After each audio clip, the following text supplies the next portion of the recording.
Hi guys, today we will study about the modern Indian history timeline.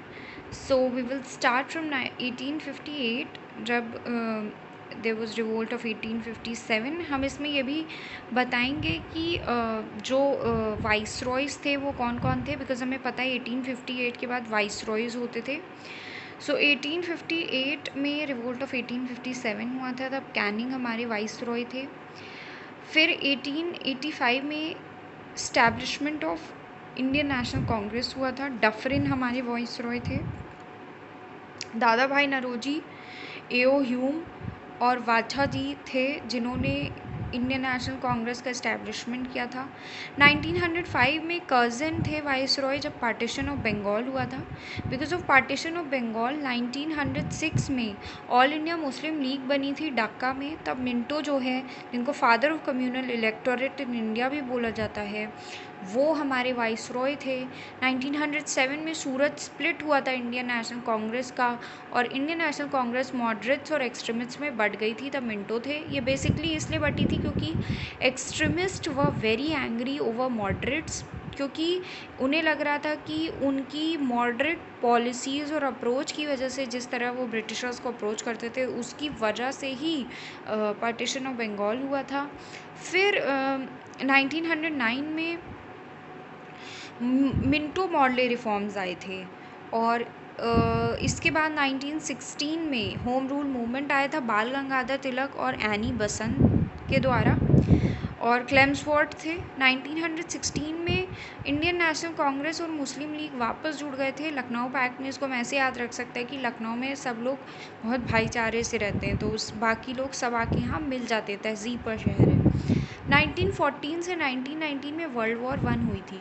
Actually Muslim league और Indian national Congress इसीलिए मिल गए थे because world war 1 के time में जो ब्रिटिशर्स थे उन्होंने खिलाफत मूवमेंट का अपोज किया था. तो मुस्लिम्स को समझ आ गया there is no benefit in supporting Britishers, क्योंकि मुस्लिम लीग जब पहले बनी थी 1906 में, तो in the starting they were supporting Britishers, thinking कि अगर हमें बेनिफिट्स चाहिए अपनी कम्युनिटी के लिए इंडिया में, तो हमें ब्रिटिशर्स को सपोर्ट करना पड़ेगा. लेकिन 1916 में लखनऊ पैक्ट के थ्रू दे केम टुगेदर. अब 1917 में Gandhi ji the great man has already arrived. Champaran Satyagraha होता है बिहार में. क्लेम्सफोर्ड हमारे वाइसरॉय होते हैं. 1919 में मॉन्टैग्यू क्लेम्सफोर्ड रिफॉर्म्स आते हैं विच इज़ अ कैरेट. ये बेसिकली इंट्रोड्यूस करते हैं डायाकी. अब ब्रिटिशर्स को लगता है कि इंडियंस अपीज्ड हो जाएंगे, but Indians are not appeased, तो ये कैरेट होता है. Rowlatt act as a stick आता है, और 1919 में 13 अप्रैल के दिन जलियांवाला बाग मसैकर होता है. डायर, जनरल डायर होते हैं, सत्यपाल मलिक और सैफुद्दीन खिसरू जी को मार देते हैं. And lot of people get killed. और उसके बाद 1920 में इस सब के चलते Gandhi ji non cooperation movement जारी कर देते हैं. 1922 में चौरी चौरा इंसिडेंट हो जाता है यूपी के अंदर. चौरी चौरा इंसिडेंट हो जाता है यूपी के अंदर, और इस पूरे दौरान 1917 से 20 तक हमारे क्लेम्सफोर्ड ही हमारे वाइसरॉय होते हैं. अब चौरी चौरा इंसिडेंट के बाद गांधी जी को लगता है कि क्योंकि ये प्रोटेस्ट जो नॉन कोऑपरेशन मूवमेंट है ये वायलेंट हो रहा है, so we should stop this, क्योंकि he didn't wanted to make it violent. उसका रीज़न है वो हम आगे बताएंगे. तो 1922 में जो यंग ब्लड ऑफ कांग्रेस होता है, स्पेशली मोतीलाल नेहरू एंड दास जी, ये स्वराज पार्टी अलग से बना देते हैं क्योंकि इन्हें कंटिन्यू करना होता है नॉन कोऑपरेशन मूवमेंट को. उसके बाद 1923 में हिंदुस्तान रिपब्लिकन एसोसिएशन फॉर्मलाइज किया जाता है बिस्मिल जी के द्वारा, जो कि एक रेवोल्यूशनरी होते हैं. हमें ये भी याद रखना है कि 1925 से 1930 तक ऑलमोस्ट 4 इम्पॉर्टेंट रेवोल्यूशनरी चीज़ें होती हैं. Revolutionary phase of Indian freedom struggle में सिर्फ 4 ही चीज़ें होती हैं 1925 से 1930 विच इज़ इम्पॉर्टेंट, और उस पर ही क्वेश्चंस आते हैं. पहली होती है ककोरी कॉन्स्पिरेसी, दूसरी होती है सॉन्डर्स का असैसिनेशन, थर्ड होती है bombing of central legislative assembly, और फोर्थ होती है चित्तगोंग आर्मरी रेड। उसके बारे में I will make another video in very short, उसमें I will only discuss about this 5 year और उसमें कौन सी इम्पॉर्टेंट इवेंट्स होते हैं रेवोल्यूशनरी फेज के। However this revolutionary was later curbed with the death of all the revolutionaries. That is why only Gandhi did not want to make his fight against the Britishers violent, because he knew that anything which is violent could be curbed. With all the respect to these patriots, Bhagat Singh ji, Chandrasekhar Azad ji, Bismil ji, Ashfaq Ullah Khan ji, all these and Kalpana ji, Surya Sen ji, but they get killed and this get curved. तो 1925 में ककोरी conspiracy होती है। 1927 में Simon commission India आता है, और because of the revolt which is against the Simon commission, basically India आता है गवर्नमेंट ऑफ इंडिया एक्ट 1990 की वर्किंग को देखने के लिए। बट लाला लाजपत राय एक रिवोल्ट में मार दिए जाते हैं। फिर 1928 में एक और रेवोल्यूशनरी चीज़ होती है, as I told earlier, Saunders की death, Saunders was assassinated by Bhagat Singh. फिर 1928 में नेहरू रिपोर्ट आती है, और 1929 में पूर्ण स्वराज डिक्लेरेशन होता है, कांग्रेस का लाहौर सेशन होता है। इसमें इंपॉर्टेंट ये है कि जिस पर मैंने टिक लगाए हुए हैं जिन ईयर्स पर, that is important for your timeline. अगर जिन पर हमने टिक नहीं लगाए, that is just the important events. अगर हम टाइमलाइन के लिए उनको ना भी देखें जिन पे टिक नहीं है, तो हमारा कोई लॉस नहीं होगा, लेकिन जो टिक वाले हैं उनसे ही हमारी एक स्टोरी बनेगी। बेसिकली टाइमलाइन का पर्पज़ ये होता है कि हम एक स्टोरी अपने मन में बना सकें। नाउ हमें ये भी देखना है कि 1925 से लेकर 1929 तक जितने भी इवेंट्स हुए हैं, उस समय इंडिया के वाइसरॉय इरविन थे। बिकॉज ये क्वेश्चन आ सकता है कि ककोरी कॉन्स्पिरेसी, सॉन्डर्स की killing, Nehru report, Simon commission, पूर्ण स्वराज डिक्लेरेशन के टाइम हमारे वाइसरॉय कौन थे? So it was Irwin. Now in 1930, Gandhi ji launches civil disobedient movement and he starts it with Dandi March. इस समय इरविन होते हैं viceroy of India. The first round table conference takes place 1930 itself. Now 1931 में Gandhi Irwin pact sign होता है, because first round table conference is not attended by any Indian. Gandhi Irwin pact से end of civil disobedience movement होता है, they are reach on a deal. Second round table conference Gandhi ji attends it. Now 1932 में the famous Poona pact is sign between B.R. Ambedkar and Gandhi ji because to pacify the interest of depressed classes in the Hindu society, क्योंकि गांधी जी ऐसा नहीं चाहते हैं कि Hindus में ही division हो जाए। This pact is signed in the Yerawada jail. इस समय जो पीएम होते हैं ऑफ द ब्रिटेन, वो होते हैं रामसे मैकडोनल्ड, एंड जो वाइसरॉय होते हैं इंडिया के होते हैं Willingdon. Third round table conference is again not attended by Gandhi ji. 1935 में गवर्नमेंट ऑफ इंडिया एक्ट 1935 आता है।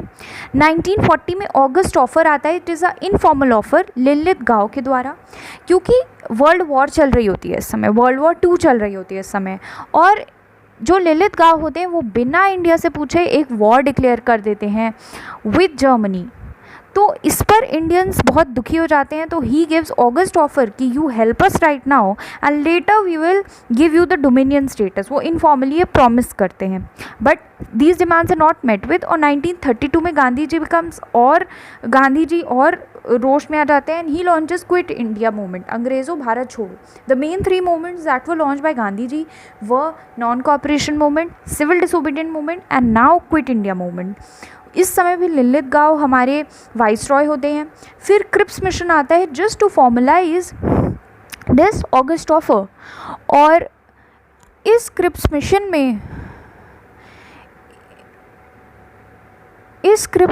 में जो मेंबर्स होते हैं क्रिप्स मिशन के, वो होते हैं पैथिक लॉरेंस, सर सैफोर्ड क्रिप्स और A.V. अलेक्जेंडर। मैंने लेफ्ट हैंड साइड पे उनका शॉर्ट फॉर्म में नेम लिखा हुआ है। और इस समय जो पीएम होते हैं ब्रिटेन के होते हैं विंस्टन चर्चिल, और ललित गांव वाइसरॉय होते हैं। फिर आज़ाद हिंद फौज भी 1942 में मोहन सिंह के द्वारा बनाई जाती है। गाइज ये लास्ट पार्ट है, वेरी इजी टू रिमेंबर। हम यहाँ पे टाइमलाइन देखेंगे और मैंने यहाँ पर आपके लिए सारे वाइस रॉयज़ का समरी लिख दिया है, ऑल द इम्पॉर्टेंट वंस, उसको भी हम देखेंगे। सो व्हाट हैपन्स इज़ कि 1945 में वर्ल्ड वॉर 2 एंड हो जाती है। Now Britain has become weak. Now Wavell plan comes in Shimla conference. इस समय वेवल हमारे वाइस रॉय हैं। However it fails. 1946 में कैबिनेट मिशन आता है। क्लेमेंट एटली होते हैं प्राइम मिनिस्टर ऑफ यूके, उनके इनिशिएटिव्स पर आता है। 1946 में मुस्लिम लीग मान जाती है इलेक्शंस में पार्ट लेने के लिए, लेकिन लेटर ऑन वो विड्रॉ कर देती है जब उसे कॉन्स्टिट्यूएंट असेंबली में बैठने का चांस मिलता है। 1947 में माउंटबैटन प्लान आता है। ही इज़ द लास्ट और you can say the first governor general of free India. इसके बाद कोई गवर्नर जनरल नहीं बने इंडिया के, ये फर्स्ट एंड लास्ट हैं। 1947 में इंडियन इंडिपेंडेंस एक्ट आता है। सो ये एक स्टोरी थी इंडिया आज़ाद होने की, इंडिया के आज़ाद होने की, बहुत अच्छी बात है। कॉलोनी से इंडिया डोमिनियन बनता है और डोमिनियन से इंडिया इंडिपेंडेंट बनता है। ये डायरेक्ट कॉलोनी से इंडिपेंडेंट नहीं बनता, बीच में डोमिनियन भी बनता है। And all this happens because of the great man Gandhi ji. अब lot of times people get confuse between moderates and extremist. तो मॉडरेट्स जो कांग्रेस के थे वो मैंने नीचे लिखे हुए हैं। A.O. ह्यूम, दादा भाई नौरोजी, गोपाल कृष्ण गोखले हमारे मॉडरेट्स थे कांग्रेस में, और एक्सट्रीमिस्ट थे Lal Bal Pal and Aurobindo Ghosh. Now we will talk about these viceroys. मैंने सिंप्लीफाई किया है। कैनिंग 57 में थे, he was the first viceroy of India. Dufferin 85 में थे जब कांग्रेस बनी थी। कर्जन तब थे, कर्जन की स्पेलिंग गलत है, जेड होगा। कर्जन तब थे जब पार्टीशन ऑफ बंगाल हुआ था। और मिंटो थे 1906 से 1909 तक। क्लेम्सफोर्ड थे 1916 से 1922 तक, यानी नॉन कॉपरेशन मूवमेंट और मॉन्टैग क्लेम्सफोर्ड रिफॉर्म्स में क्लेम्सफोर्ड थे। मॉर्ली मिंटो रिफॉर्म्स में मिंटो थे। इरविन 25 से 31 में थे, यानी कि सिविल डिसोबीडियंस मूवमेंट के टाइम इरविन थे। विलिंगडन 32 से 35 थे। लिनलिथगाओ 40 से 42 थे। वेवल 45 से 46 थे और माउंटबैटन 47 थे। Mountbatten was last, Canning was first.